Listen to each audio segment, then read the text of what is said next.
Okay, yeah. And if you are watching this episode of the Brunch Breakdown, we're going to show it to you. And if you're not watching and you're listening to us on, Spotify or Apple Podcasts or wherever you get this podcast, head over to our YouTube channel or our Facebook page because we put the full episodes of these videos up and you'll be able to see what we're talking about.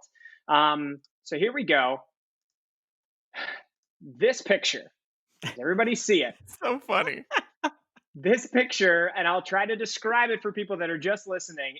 It is one man leaned back on to like this like diagonal wall, and there's just a mob of people like ready to attack this guy. And it went viral on social media like a week ago.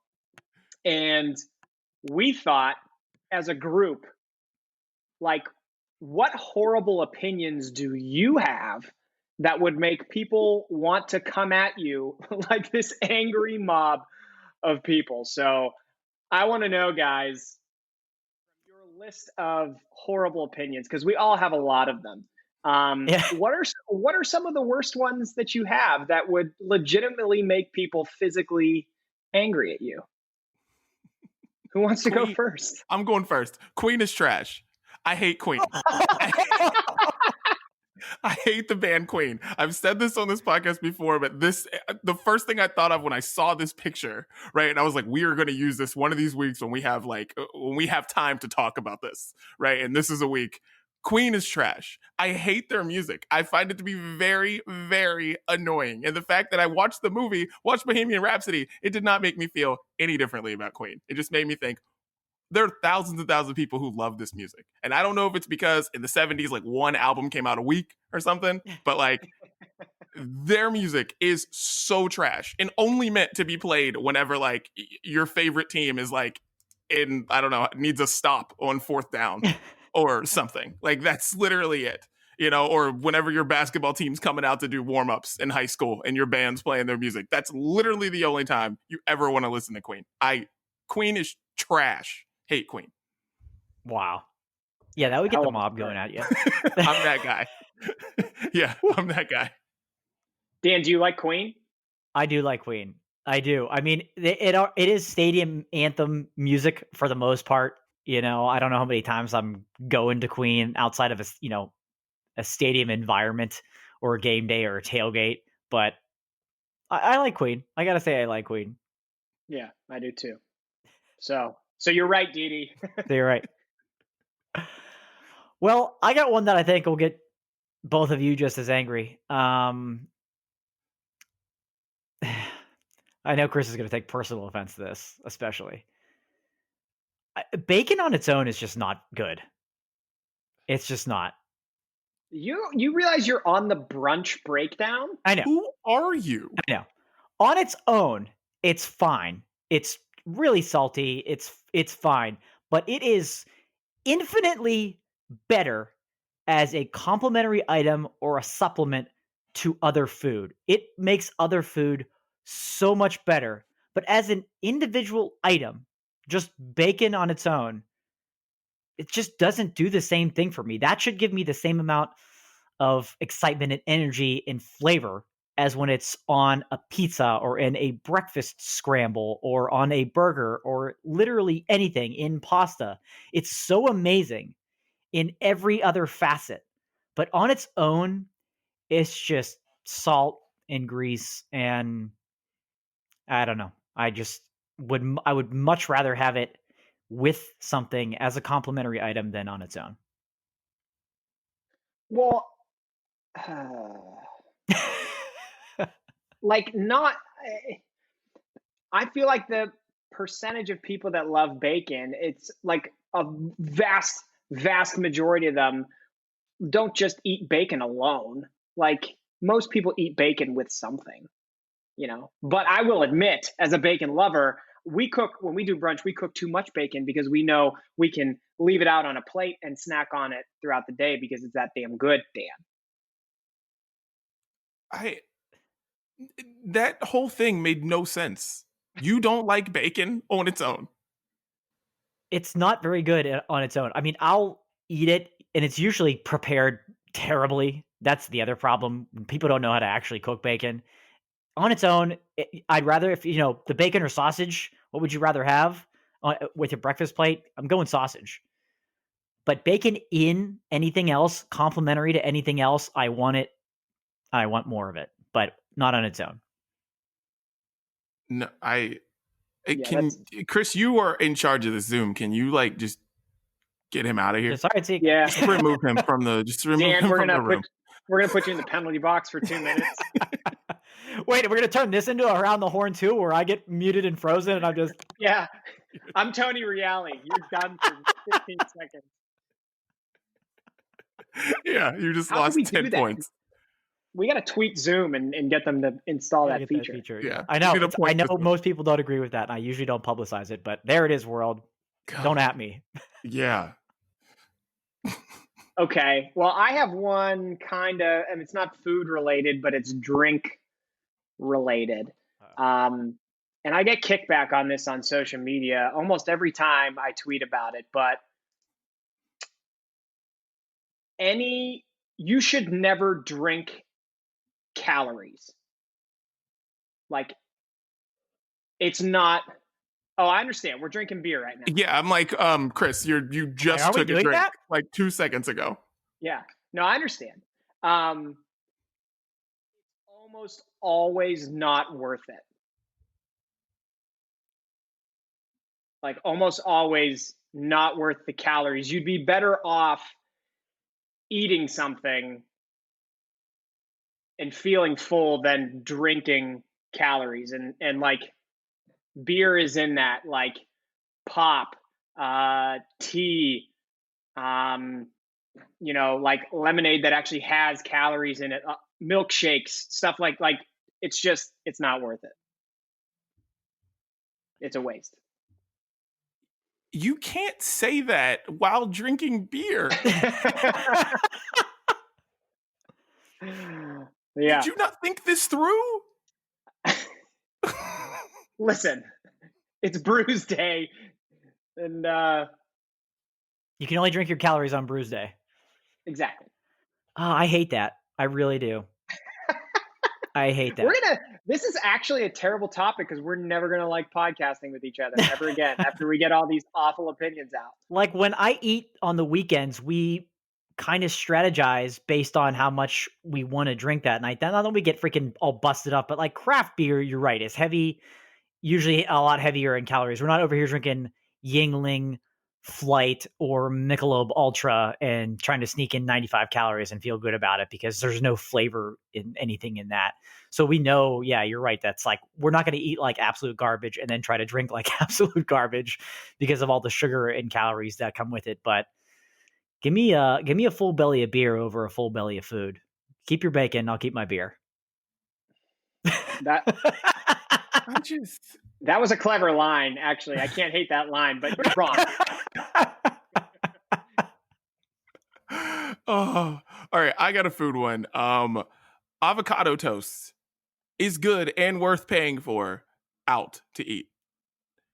You overpay for it. Yes, you do. You may pay like $18 for avocado, which is like 49 cents. And for somebody to spread it on toast and maybe put eggs around it, but it's worth it. Because avocado toast is really freaking good. Like, I know there's a lot of people who say, millennials and their avocado toast, whatever. And I used to think that way until I ordered avocado toast. And oh my God, is it worth it? It's just good, guys. And yeah, you could do it at home for way cheaper, but it's worth doing it away from your home as well. Avocado toast is great. DD, I was in that mob yelling at you a couple of years ago, but I am with you laying there on that roof and loving every minute of it. And you're right. You're right. I'm in the minority with you. We have it at home all the time. And yes, you definitely overpay for it when you go out, but this is the brunch breakdown. It's a fantastic brunch option. It's worth it. Big supporter of that. I've never had a problem. I've never had it, but I've never had a problem with the idea of it. Whoa. Sounds delightful. Wait till you see it you got to look at it on the menu. Next time we won't be in a restaurant for the next like 5 years, but next time you're at a restaurant and you see it, you're going to be like, whoa, that's that much? And then you're going to order it. Change your life. for sure. My next one is definitely unpopular.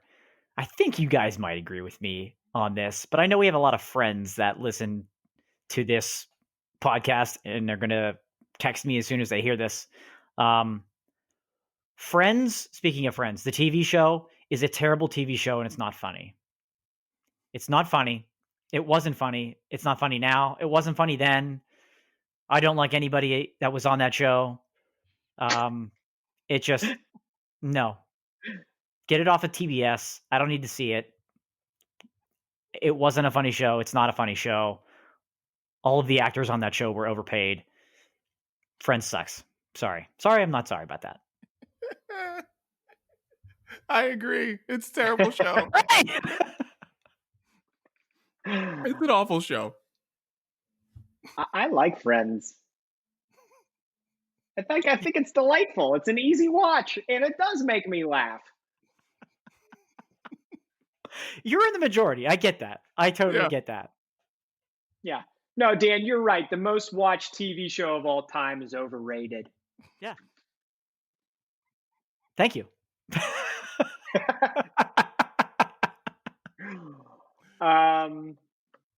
Okay.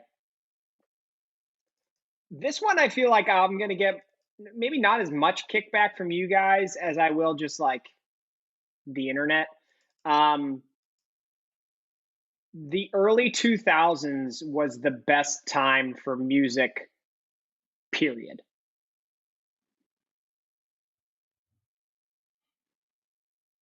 Full stop. Didi and I are both looking for words.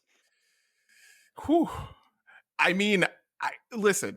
I'm not the person who will mob out on a music on a thought about music like that, but you would get the mob circling for you for that one.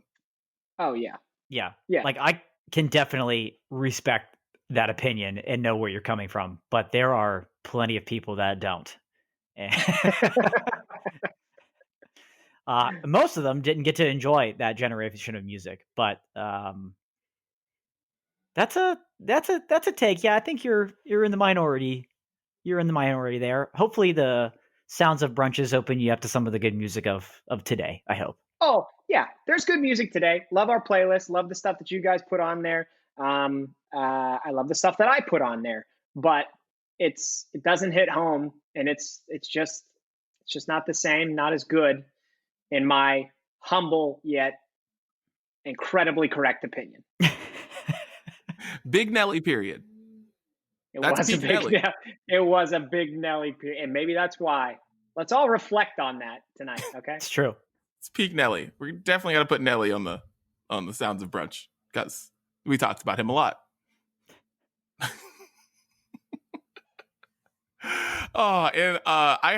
We have another one. You guys have more? I got one more. Yeah, we can do one more quick. Wait. Yeah, I have one more, and it is a movie one. Movies from the 80s are not the best movies. Ghostbusters isn't good. It's terrible. Back to the Future, not a great movie. Not good. It's just not, guys. Movies from the 80s are not the best movies. People keep saying that all the time, and they're like, oh my God, you haven't seen this? No. There's really just like, what, Rocky came out in like 1980? Like, Rocky's good. But like, Breakfast Club is good, but like the rest of them, like 16 Candles, not good. So many of those 80s movies that people love so much, they're very boring and they're not good. No. I mean, you're wrong. See, I love 80s movies because it actually is like, I don't think they're boring. I think that our attention spans have just gotten so short because new movies like have to have a million things happening at once. I appreciate the simplicity of 80s movies. That's part of the reason why I like them so much. Chris, you've on record on this podcast of saying that you think that the 90s actually might have been the best generation for movies and original screenplays. Well, I don't know. No, like I asked that guy because they're remaking so much of the 90s right now. So it just made me want. I don't know that I feel that way, but it made me wonder if that is actually the case. I mean, DD, I was agreeing with you for the most part, and then you personally insulted me with Back to the Future, and I can't get on board with that because that's one of the greatest movies and greatest trilogies of all time. And there are plenty of other movies in the '80s. There are more that I dislike than I like, but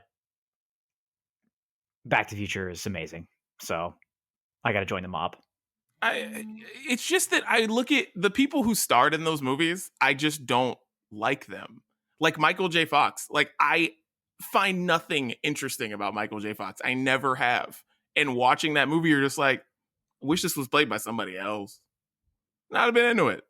But 80s movies, not for me, bro. Okay. My next one I know is also going to be offensive to a lot of people, especially in the world. If we have any of our listeners in Ireland still listening to us, soccer is boring and it sucks, and I can't watch it, and I can't get behind it. I can't. I was forced to play it as a child. I hated it then. I hate playing it. So this has deep-seated roots for Yeah. you. It's not just about watching the game. It's that you were forced into it as a child. Yes, absolutely. I hated it. Hated it then, hate it now. So yeah, there's some deep personal vendetta that starts early for me. It's boring. It's really slow. I don't need any of the fake injuries. That's just way too much. And I think it's growing too quickly in this country, and people need to start watching other sports that are far better, far better. So stop it.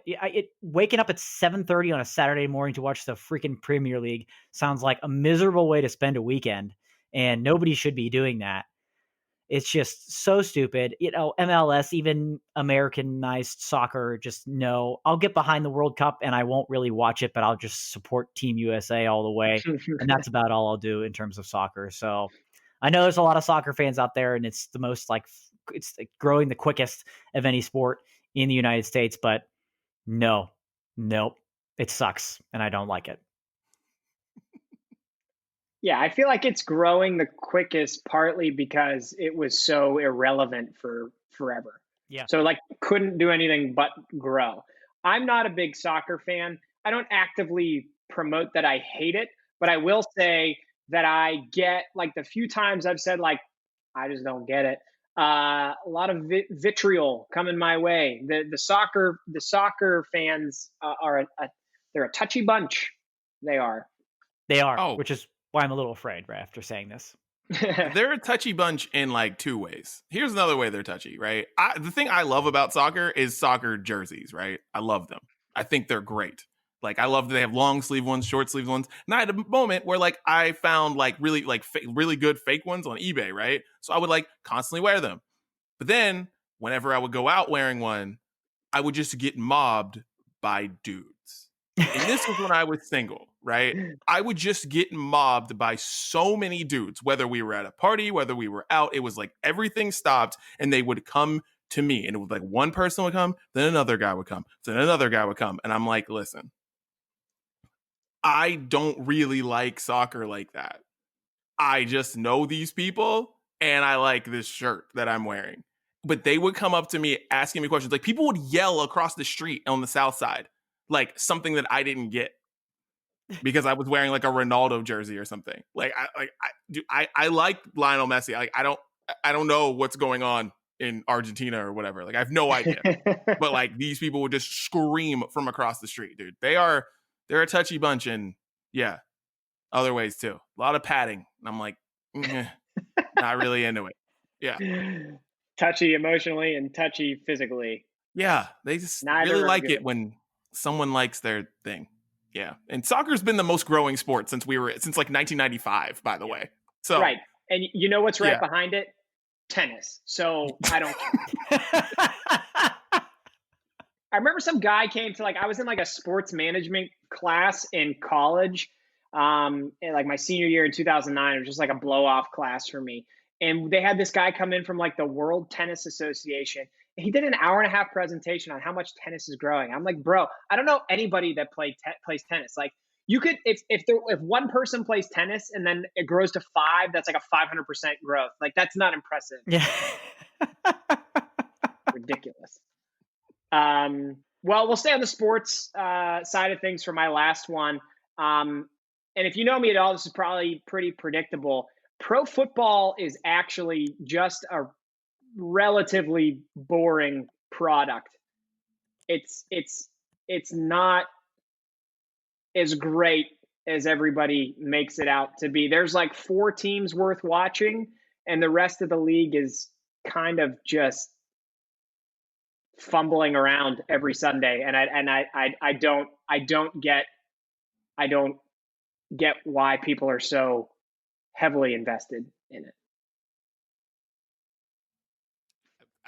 I 1,000% agree with that. I 1,000% agree with that. Like that's just what that's really what pro football is, because I feel like they're too good at it. I feel like where college football, we find college football be more entertaining because there's like a lot of people on there that like aren't professionals, and the ones that are professionals kind of stand out, makes the whole thing like balance out, look better. But like, no, pro football, I think they're too good at it. Kickers are too good. The quarterbacks that are good are too good, and the quarterbacks who are bad, they're really bad. Like, yeah. Ben Roethlisberger isn't even that good anymore, but Baker Mayfield is not a pro quarterback. Yeah, the parity in the NFL has been really, really rough the past couple of years, and this year there's just been a lot of ugly. I don't know if it's because of the training camp situation and no preseason and things like that, but the cream rising to the top is getting way too thin for like week 6, for crying out loud. It just takes way too long for teams to rebuild. Even drafting a franchise-changing quarterback nowadays isn't enough to do it. And like that guy can be intriguing to watch. Like Joe Burrow is exciting to watch for the first 2 weeks, but like no one's tuning into the Bengals. And now Tua's getting his start in Miami, and like that'll probably be exciting for a couple of weeks until he gets his ass kicked in a couple of weeks too, because the Dolphins are still a bad football team. So there's just no easy and good way to rebuild to get a parity where it can be a competitive league, and you can, most games are predictable and you have those standout ones, but they're usually not even entertaining anyways. So I hear that. Yeah. It's a passing league with like 10 good quarterbacks and 30 teams. That's really the problem. Yeah. So, oh, well, that was fun.